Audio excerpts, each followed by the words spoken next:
So with the belt hanging down like this, you're going to take it and you're going to wrap it around the motor.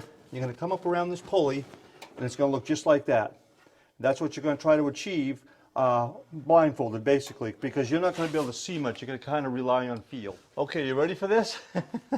All right, so with one hand on this side, one on hand on this side, you need to reach in there. You need to find that belt and find the pulley and everything, and do just what I showed you before. So we're going to go around like this, bring that up around like that, and then we're going to pull that straight back like this.